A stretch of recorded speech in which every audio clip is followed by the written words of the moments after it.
வணக்கம். இந்த வீடியோவில் ரசமலாய் எப்படி பண்ணுறதுன்னு பார்க்கலாம். பாலில் செய்கிற ஸ்வீட் தான் இது. இந்த ஸ்வீட்டில் உள்ள கட்டி கட்டியாக பாலாக இருக்கிறதும் பாலில் செஞ்சது தான், சுற்றி மஞ்சள் கலரில் இருக்கிறதும் பால் தான். பாலை நம்ம 2 விதமாக யூஸ் பண்ணணும். மொத்தமாக பார்த்திங்கன்னா ஒரு 1.25 லிட்டர் பால் வாங்கி வச்சுக்கோங்க. அதில் ஒரு 1/2 லிட்டர் பாலை தனியாக ஒரு பாத்திரத்தில் ஊற்றி கொதிக்க வைங்க. இந்த பாலை நம்ம திரிஞ்ச பாலாக மாற்றணும். அதுக்காக நம்ம லெமன் இருந்துச்சுன்னா லெமன் ஜூஸ், எலுமிச்சம்பழம் இருந்துச்சுன்னா எலுமிச்சஞ்சாறு யூஸ் பண்ணிக்கலாம். இல்லை அது கிடைக்கல அப்படின்னா வினிகர், கடையில் வினிகர் விற்கிறாங்க, அதை வாங்கி யூஸ் பண்ணலாம்.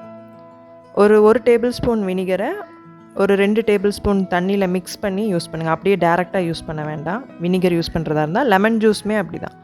புளிஞ்சு வச்சுருக்கிற லெமன் ஜூஸ் கூட கொஞ்சமாக தண்ணி கலந்துட்டு அதை கொதிக்க வச்ச பாலில் கொஞ்சம் கொஞ்சமாக ஊற்றி நல்லா கிண்டி விடுங்க. நீங்கள் வினிகர், லெமன் ஜூஸ் இது 2ல் ஏதாச்சும் ஒன்று யூஸ் பண்ணால் போதும். பாலை நம்ம திரிஞ்சு போக வைக்கணும். அடுப்பை ஆஃப் பண்ணிவிட்டு கொஞ்சம் கொஞ்சமாக லெமன் ஜூஸோ வினிகரோ ஊற்றி இந்த மாதிரி மெதுவாக கிண்டி விடுங்க. பால் அழகாக திரிஞ்சு இந்த மாதிரி கட்டி கட்டியாக வந்துடும்.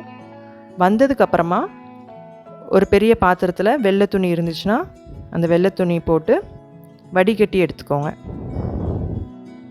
நம்ம பாலை திரிஞ்சு போக வச்சு அதிலேருந்து பன்னீர் எடுக்க போகிறோம். இப்போ நல்லா கொதிக்க கொதிக்க இருக்கும்.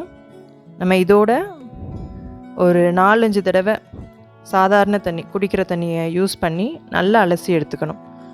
அப்போ தான் லெமன் ஜூஸோ இல்லை வினிகரோ நம்ம எது ஆட் பண்ணியிருக்கோமோ அந்த புளிப்பெல்லாம் போயிடும். அதுக்காக நம்ம 4-5 தடவை சாதாரண தண்ணி விட்டு இதை அலசி எடுத்துக்கணும். அலசுறப்ப நமக்கு சூடும் ஓரளவுக்கு குறைஞ்சிடும். சூடு நல்லா குறைஞ்சதுக்கப்புறமா நம்ம நல்லா பிழிஞ்சு எடுத்துக்கோங்க. ஒவ்வொரு தடவையும் நம்ம அந்த அலசிட்டு கீழே வர தண்ணியோட கலர் சேஞ்ச் உங்களுக்கு வித்தியாசம் நல்லாவே தெரியும். அதை நல்லா அந்த வெள்ளை துணியிலேயே நல்லா டைட்டாக பிழிஞ்சு எடுத்துட்டு ஒரு ஹைட்டான இடத்துல ஒரு 1/2 மணி நேரத்துக்கு நல்லா இறுக்கமாக அதை முடிச்சு போட்டு கெட்டி வச்சுடுங்க.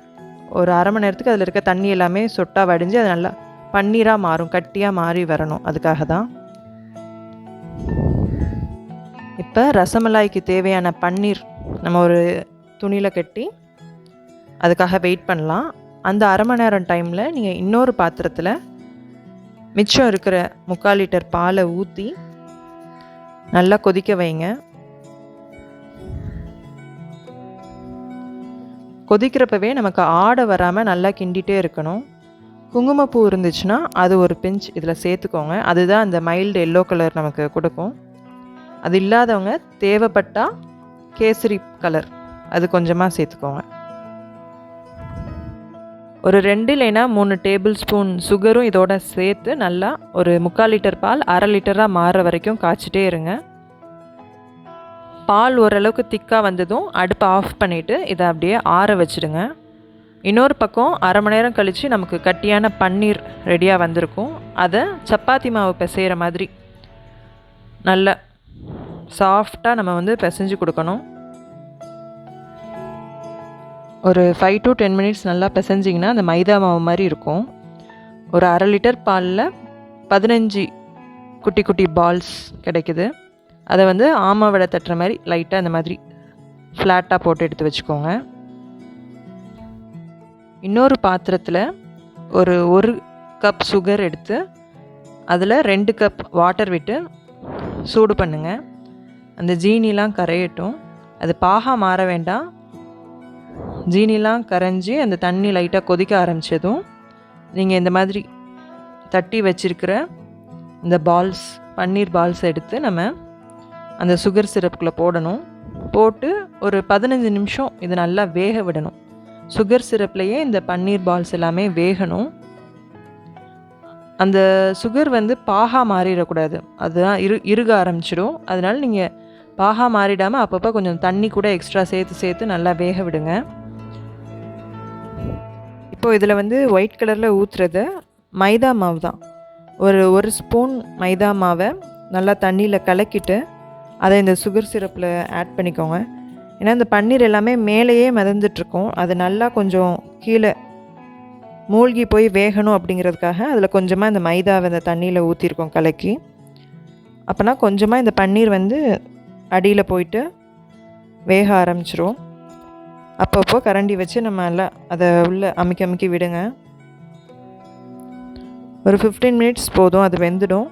வெந்ததுக்கப்புறமா ஒரு பீஸாக தனியாக எடுத்து நல்லா அதை இந்த மாதிரி புழிஞ்சு எடுத்துடுங்க. அதில் இருக்கிற சுகர் சிரப் எல்லாமே புழிஞ்சு எடுத்துடுங்க. ரொம்ப ரொம்ப அமுக்குனிங்கன்னா பிஞ்சிடும். ஓரளவுக்கு சாஃப்டாக தான் இருக்கும். அதை லைட்டாக அந்த மாதிரி ப்ரெஸ் பண்ணி அதில் இருக்க சுகர் சிரப் வடிஞ்சதுக்கப்புறமா அதை ஆறி போயிருக்கிற இந்த ரபடி நம்ம ஃபஸ்ட்டே பாலில் வந்து குங்குமப்பூ போட்டு கொஞ்சம் கட்டியாக காய்ச்சி வச்சுருக்கோம். அந்த பாலில் இதை சேர்த்துடணும். இந்த மாதிரி எல்லா பீசஸையுமே எடுத்து